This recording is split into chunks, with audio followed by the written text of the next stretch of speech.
多謝晒啊，Dicky。咁啊，我諗頭先兩位都提出咗好多概念同埋而家即係一啲融資嘅問題啦。咁不如我哋先請崔化咧就有個回應先，因為都知道大家有留意新聞啊。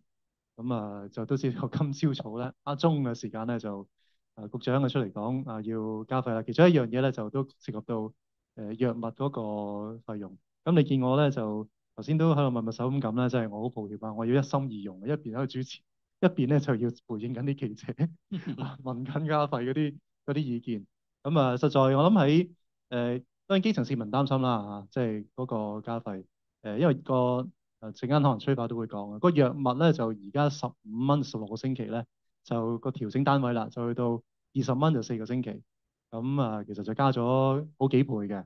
咁當然整體起嚟咧，都係仲係一個比較少嘅數額啦。咁但係即係有陣時你要相對於個病人佢嚟自咩階層，即係先至可以睇到佢係咪能夠負擔得到。咁另外一邊咧就係頭先我諗同埋今日都大家集中討論啦，就係一啲有隻重症嘅病人、癌症嘅病人，佢哋咧嗰個藥物嘅治療成本係講緊數十萬咁樣去計嘅，仲要唔係淨係食一轉啊。咁而家啲藥多謝各位藥廠嘅研發啦就越嚟越好嘅，咁就越嚟越累積係好多人不斷地食，就變咗一個長嘅病患啦。咁但係嗰個費用又好昂貴喎，咁點樣處理呢個問題咧？即係交個時間俾崔化先。多謝各位啊。咁其實我相信政府都會講翻佢個加嗰個費用嘅或者加費啦嚇。咁所以醫管局其實係執行嘅嚇，咁但係都可以俾啲意見啦。嗱，咁講翻新加坡先啦。其實新加坡如果大家都知道咧，新加坡咧就政府係俾即係如果唔係好窮嗰啲咧，其實佢嗰個資助係講緊75%嘅，無論住院啊、藥費啊、癌藥都係75%。咁幾時先要高啲咧？就係嗰啲癌症嘅病人，即係癌症病人同埋要好窮嗰啲咧，就80%。咁你話咦？咁剩翻嗰啲係邊個俾咧？咁頭先都提到啦。咁有講者就係個儲蓄啦。呢個就係一個強制嘅儲蓄嚟嘅。另外一個咧就係叫乜啲 Shield 係一啲保險嚟嘅，醫療保險嚟嘅。呢個又係強制嘅。咁所以咧，其實我哋香港咧，其實我哋整體嚟講咧係超過90%嘅資助嚟嘅。如果睇翻藥物咧，我哋已經差唔多超過92%。如果整體嚟講咧，就平均啦係90幾個 percent。好啦，咁其實香港都好好嘅，所以點解有啲人講話身在福中要知福咧，就係咁嘅原因。因為如果你睇下新加坡啦新加坡其實佢有好多點樣 sustain 嗰啲癌藥啦，其實佢有癌症嗰個藥物嗰個表列嘅，佢分開癌藥嘅，就唔同醫管局嘅，即係整體有一個藥物名冊，佢癌藥就另外一個名冊。咁但係嗰啲資助喺邊度嚟嘅咧？資助佢要靠當然啦，頭先我講嗰啲，另外就係 donation，即係嗰啲有心人士嗰啲，所以佢個持續性咧都係要有啲研究啊。好啦，咁講翻今日啦，因為事實上嗰個加費啦，咁大家都知道啦，而家啲藥物咧就係15蚊16個禮拜啦，即係一個禮拜都唔使1蚊咁大家知道坐一程車都要2蚊啦咁我哋藥物唔知點解成個禮拜先得嗰1蚊都冇咁所以呢個都係要檢討。雖然頭先提到啦，彭昌都提到啦，以倍數增加咗，但係你就算而家20蚊4個禮拜都好啦咁其實都唔係好，即係我唔知即係各有各嘅睇法啦咁但係嗰個原則我要講下嘅，因為其實政府推行呢個即係有加有減啦，其實佢唔係冇淨係加嘅，佢有減嘅有啲減就係話一陣間會講下嗰個安全網會擴大啦。或者即係中產會係喺即係佢要俾錢嗰度會減少啦個原則就係佢承擔唔減嘅，即係佢就算加咗費用之後咧，佢唔會攞啲費用去嚟俾人工或者建設嘅，係會用翻喺個服務嗰度，即係病人嘅服務。能者共負呢個唔係能者多負能者多負好多時有人反感嘅，即係點解我有能力要俾多啲咧？所以佢係共負即係 co-payment。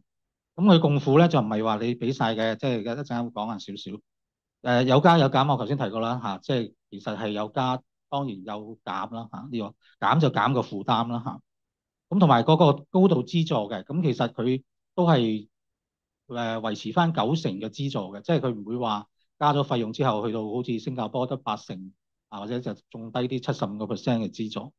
咁同埋嗰個嗰個 implementation 咧個執行咧都係循序漸進嘅。佢講緊5年嘅。咁當然啦，我唔知藥費會唔會係今年年尾或者出年年初會加藥費啦。咁但係嗰個進程咧係講緊5年先至慢慢實施，全部實施嘅。咁所以又有時間啦，又有係真係目標為本啦。即係邊啲藥，邊啲人會多啲受到保障。咁當然你純粹睇個數字，15蚊變成20蚊，15蚊16個禮拜變為20蚊4個禮拜，數要倍計嚇。咁呢個就係大家去思考下啦。咁但係一般嚟講咧，其實啲重症其實醫管局又好或者政府咧，佢目標去資助咧就係啲重症、癌症啦、即係危急嗰啲啦。咁同埋一啲真係好需要幫忙嗰啲人。咁所以咧有幾點係可以提出嘅。不過我都係要強調咧，就係政府會講翻呢樣嘢嘅，即係我哋係醫管局係講執行。咁第一點咧就係，如果你睇翻以往嗰個費用減免機制咧，佢係用127500蚊為呢個基準嘅，即係個家庭個資產啊。咁咩叫家庭資產咧？即係包括嗰個即係有做嘢，即係有收入嗰啲啦，加埋你可能有屋啦、有屋啦呢啲資產啦。咁呢個就127500。咁但係當優化咗之後咧，即係實施咗之後咧，佢會擴到個資產限額咧去到50.5萬。再重複一次，12.75萬擴展到50.5萬。咁50.5萬係咩嚟嘅咧？大家估唔估到？點解會用50.5萬咁零丁咧？即係本來係12.7萬係嗰個限額，而家佢擴闊到去50.5萬，其實係申請公屋嗰個限額。就係50.5萬，所以佢就將佢嗰個安全網係擴大所以個限額增加。咁同埋個定義嗰個家庭收入咧就會重新定義啦，即係有啲會考慮佢又可能要供仔女去讀書啊，或者有個親戚要，或者佢個家人要照顧長期病患要用錢啊，佢呢啲因素都會考慮埋嘅。所以嗰個家庭嗰個資產咧唔淨止係收入啦，再加呢個有冇樓啦。其實新加坡咧淨係考慮呢樣嘢，淨係家庭嘅收入，即係成員嘅收入加埋佢有冇樓嘅，係其他因素唔考慮嘅。即係你話係咪養緊阿爸阿媽，或者有個仔女係有呢個長期病患，佢係唔會考慮嘅。但係將來咧，政府會考慮埋呢啲因素。嗱，希望呢個俾到大家一個信心啦嚇。雖然你聽到話好似乜都加咁，但係佢放寬呢啲由12.75萬放寬到50.5萬。另外咧就我頭先講係二人或以上嘅家庭，我記住頭先個12.7萬，咁之上嗰啲就你睇翻政府啲數據。咁另外咧就另外一個琴日新聞我都聽到嘅，其實我琴日新聞都聽到就係封頂啊嘛，每年嗰個市民用喺呢個醫療咧就封頂1萬蚊啊嘛。咁呢個咧就會受惠嘅人數大約睇先70萬定7萬咧。7萬蚊7萬人係啦。咁所以你見到咧就其實佢都會封頂，呢個係好事嚟嘅。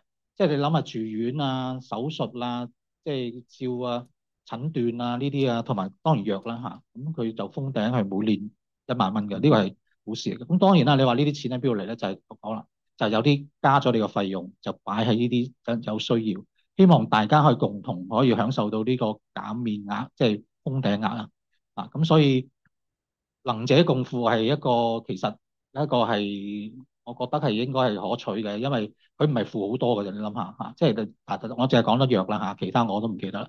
譬如你話急症室嗰啲，因為始終有人濫用啊，或者傷風感冒走去急症室，而家加好多咁呢個就係防止人哋濫用。但係藥物方面咧，就以往我頭先講過啦，你坐乘巴士都2蚊，冇可能你攞一個禮拜嘅藥，記住喎，係一個禮拜唔理你食幾多粒，你食一粒同食10粒咧都係收咁嘅同一價錢㗎。即係而家，即係佢係用你我哋英文叫 duration，即係嗰個有幾耐，醫生開幾耐俾你咧，就咁樣計法，佢唔係計幾多粒㗎。即係如果個病人食多粒咧，係着數啲㗎。即係必理痛，如果你每日4次，每次一粒，同一個必理痛每日4次，每次2粒，2粒都係着數啲嘅，因為佢俾嘅錢一模一樣嘅，同嗰個一粒嗰個。咁樣講必理痛咧，我想俾大家聽。嗱，醫管局做咩咧？其實係做減少浪費。加錢當然政府決定，我哋係執行。但係減少浪費嘅係邊度嚟咧？我想俾你睇，我頭先講唔係必理痛嘅，香港或者醫管局咧，醫管局喺門診嘅病人用必理痛咧，每年用2200萬啊，淨係錢啊，淨係必理痛一隻藥2200萬。咁當中有好多係需要時服食嘅。嗱，你計一半啦，係咪都成1000萬啊？即係我哋試過一個Covid 嗰陣時咧，叫啲病人翻嚟攞第二次必理痛係唔攞嘅。第一次俾咗佢之後咧，第二次唔嚟攞嘅，因為佢覺得冇用。即係話，如果你有50%，2200萬，你當1000萬啦，係咪？有成70%嘅人唔嚟攞，你話慳翻成700萬港幣。呢700萬就可以引入新藥啦，或者有啲癌症病人需要多啲資助啦，諗下幾犀利。所以點解我哋要減低呢個源頭減廢，又或者要減少浪費，就咁嘅原因咯。得唔得？好，暫時係咁多先。係啦，咁政府一定會講多啲收費嘅嘢嘅，就我只不過係講啲我覺得值得同大家分享，同埋大家聽完之後，咦，原來我都將來，即係當然你未必有癌症嘅，即係我意思即係嗰個限額會擴展到咁犀利咯，由12萬幾去到50萬咯個限額。不過補充嘅資料即係呢個即係12萬幾到50萬5千咧，其實就因應住個家庭人數去定嘅，係啦。即係如果頭先講嗰啲就三人家庭，即係三人家庭咧就以往12萬幾就唔合資格申請豁免啦，而家就去到即係50萬5千。咁啊，當然你1、2人同埋4人，總之按照翻個家庭人數咧，就去再定嗰個入息同埋資產嘅申請豁免嗰個上限啦。啊咁就住嗰個嗱嘅因為今日局長都有提及過咧，就住個撒瑪利亞基金同埋關愛基金嗰度，好似都會有啲放寬嘅，同埋即係會有啲自費嘅藥物咧，都會有多啲資助。唔知係催化有冇消息可以講啊？係啊，因為我哋嗰陣時即係都研究過啦，因為佢加費嗰度都有問過我哋，始終有班中產嘅人士咧，即係你個 min test，即係嗰個收入去唔到咁低啦，所謂嚇，咁所以佢都要自費，咁所以個安全網咧都會加大嘅，咁即係包括撒瑪利亞基金同埋關愛基金呢啲，嗱咁睇翻你用啲咩藥啦，即係癌藥又好，或者呢啲好昂貴，我哋叫英文叫 ultra expensive，非常昂貴嘅藥治療或者藥物。啊，例如邊啲咧？即係譬如而家有啲基因治療啊、細胞治療呢啲就非常昂貴啦，或者啲罕有疾病嗰啲啊，呢啲會擴大翻嗰個照顧嘅。咁但係就詳情我就唔係好好熟嗰啲就費事講啦嚇，就等翻政府去講。不過係會考慮埋呢點嘅。頭先你提到，即係除咗嗰個頭先我提到嗰個家庭收入嗰個限額會提高之外，即係個資助會提高之外，另外就係頭先講關愛基金啊，同埋撒瑪利亞基金都會照顧埋中產。唔得㗎，以前中產個收入去過唔即係唔夠低啊嘛，所以未必可以受惠。好啊。